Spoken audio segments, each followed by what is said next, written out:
Welcome back, and to our next interview segment. We're talking next about environment, climate change, buildings, construction, whatever.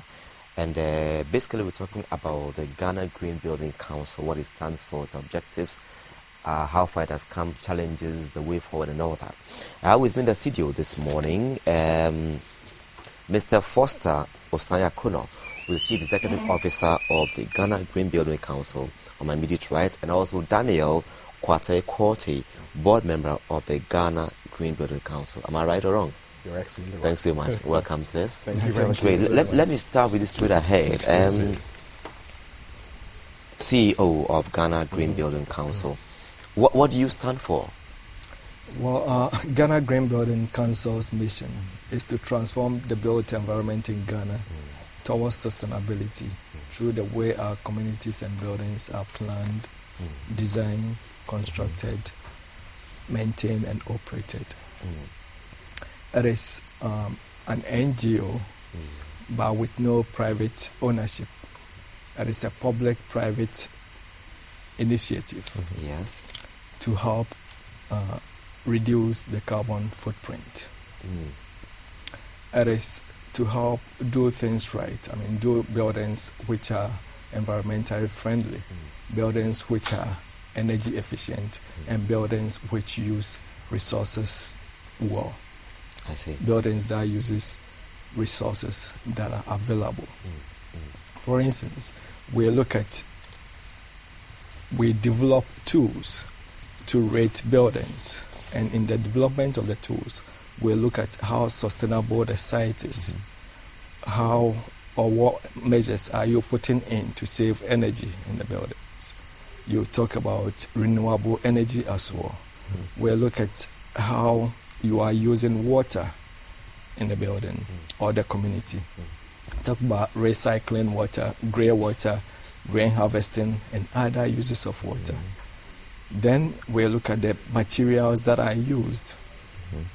For instance, we will specifically look at use of local materials at the site. It wouldn't make any sense if you need timber. You are doing a building, let's say in Accra, and you bring your timber all the way from Kumasi. What happens is this: you'll be polluting the air. Okay, and transportation. Through the transportation. So we'll want to look at getting timber from, let's say, Tema, or as close as possible, so that you don't pollute the air, which minimize the pollution. Doing away with it entirely. My agree. But let me come to you, Mr. Daniel Quartey. Obviously, you can't do this all alone. How are you embracing collaborations from policymakers and also other stakeholders? Okay. Indeed, it's a whole partnership that one needs to think about. First and foremost, it's not just individual, it's not just Mother Ghana, it's a global effect. That's right. Now, in the last few months, you and I have heard about the meetings around the world with other nations demanding that let's reduce our carbon footprints, let's reduce global warming. So what we're saying is that let's try and sustain our own area and gradually fit into the whole global world. So it requires an individual like you and I. We all have our things that we want to do. So collectively, it becomes an issue. I may wish to do something one way, as Foster says, maybe to build using timber. But necessarily, others are also impacting on what I do and how I do things. Therefore, we need individuals like ourselves to come together. We need government. The point is that you can look for legislation as a way of going forward, but often it hasn't worked. It's a cooperation from all sustainable stakeholders to ensure that we all understand the problem we're faced with and look and see how we can eradicate. Eradication is like pollution, it's not possible, but minimize that aspect. And so that's what we are trying to foretell, to ask people to open our eyes to our problem, look to your immediate requirement, and see how best we can use our resources to meet our stated goals. Exactly. To add to, we've contacted the government. We are in touch with Ministry of Water Resources, Works and Housing, Ministry of Local Government, Environment, Science and Technology, where we've been on 2 programs looking at, Cabinet has approved the policy for the use of local resources. materials in the building and construction industry. And we've been invited to be part of the discussion to look at that. I mean, look at action plan and other things. Yeah. We collaborating with other bodies. Like we've had some talks with SNIT, and they are saying, yeah, listen, we will be the best or the first to have a pilot project as a green project. We are preparing an MOU to sign with KNUST, so that at the end of the day, it will even be part of the university's curriculum. You train people who come out and they will think green. They will think how best we will be able to save our environment. And the benefits are enormous. For us all. Financial benefits and environmental benefits. Financial in the sense that you, let's say renewable, for instance, you would want to use solar. What green building is telling you is that, listen, spend today, save tomorrow, and invest what you save tomorrow for the future. So let me spend, let's say, 20,000 Ghana cedis on solar today. When I do the building wall, insulate the building wall, I can use the solar to even power my air conditioners. Over 5 years, I finish paying for the solar. Okay. When I put the solar in, I'll be doing what is called energy management, where the national grid, I will say, let me use 20% of it. Let me use 60% of the solar, and then 20% from other source, which is the battery. That is, after 5 years, when I finish paying for the solar, it means that thereafter I'll be paying 20% to the national grid. And that is where I get the 80% back as money that I can use for other things. All right. Sustainable. Yeah. Mr. Kwati, you want to add to it before I do one? In terms of solar, sustainability of the sun, we have the sun 365 days a year. And we don't need to be told to use the sun.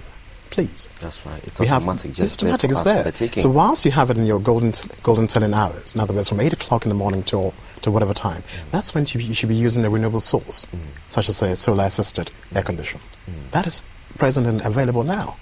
And we can add on to it and have much more creative methods of saving, using batteries to save energy to then use during non-solar hours. But for the common man, the solar-assisted air conditioner is still available. You can actually have it today and now. And that's something that we need to start thinking outside the box to see how we can use all our renewable sources that are available to us to move forward, both as a source of energy and to save on all our carbon footprints in global warming. Okay, I've got 2 minutes remaining, but I'll give you 1 minute to touch on this. So, what's your way forward right now? Where are you now in your drive, your dream of achieving this aim? Where are you now? Yeah, like Ghana Green Building Council was registered about a year ago, August. We did to do a lot, and I think we've done a lot. Yeah, commendable. What we're looking at is to launch it once we have all the parameters right, like having the government come to our site, which we've had meetings and is going to. So once we have the government, policies have to be formulated. That will have to, a bill has to be passed for the council to run properly, which we'll be looking at all those things. So we're looking at, let's say by the end of the first quarter, we'll launch our building rating system. At the end of the last quarter? No, of the first quarter of next year. Yeah, okay. We'll launch our building rating system, and with that we'll be able to, I mean, in our small way, we are doing, I'm an architect, and my architectural firm is doing some projects which are sustainable for our clients. So in our small way, that is what we are doing. But on the whole, we are doing it, Mr. Kwati, so your final word, 1 minute on that. Call me Daniel. Okay, Daniel, your final word. So what should we look out for in all this? I mean, especially considering the majority of people who live below, in a certain level when it comes to income. So what do you have for them? Well, the main thing is that at present, I think 80% of our energy is taken from our forest and charcoal and other energy resources, and to move them to solar or wind channel or other renewable and sustainable energy is not an immediate project. It's a long-term factor. Process. So what we need to do is to get those that are at the top that can afford to move to that level, to then make it affordable so that we can actually drive the price down. Okay. And then people can then come up and be able to enjoy what God has given to us all for free. I see. So 10 seconds. Now, what message do you have for Ghanaians now? Well, I would say, I'm listening to you actually. yeah, I would say Ghana Green Building Council, it's an initiative for all. It doesn't belong to Foster, neither does it belong to any of the board members. It belongs to the entire country, and People we of expect Ghana, right. it belongs to people of Ghana. We expect all and sundry to come on board to help us drive this. We have our for-profit businesses that we are running, but this is dear to our hearts, and we think that it has to be championed, and that is why we are championing it for everybody to come on board to help with us. Daniel, your last word? My last word is that it has to be sustainable. Okay. And I think that if we all believe that we need to change our behavior methods and how we do things, and through the council, I believe that would be something that would be prosperous for all of Ghana, every individual, and gradually the whole world. That's a challenge. Thanks so much, Sez. Thank you very much. We've been listening to Mr. Foster Osanya-Akono, Chief Executive Officer of Ghana Green Building Council, and also Daniel Kwate, who is a board member of the Ghana Green Building Council. Thanks so much. And you out there, now you've heard it.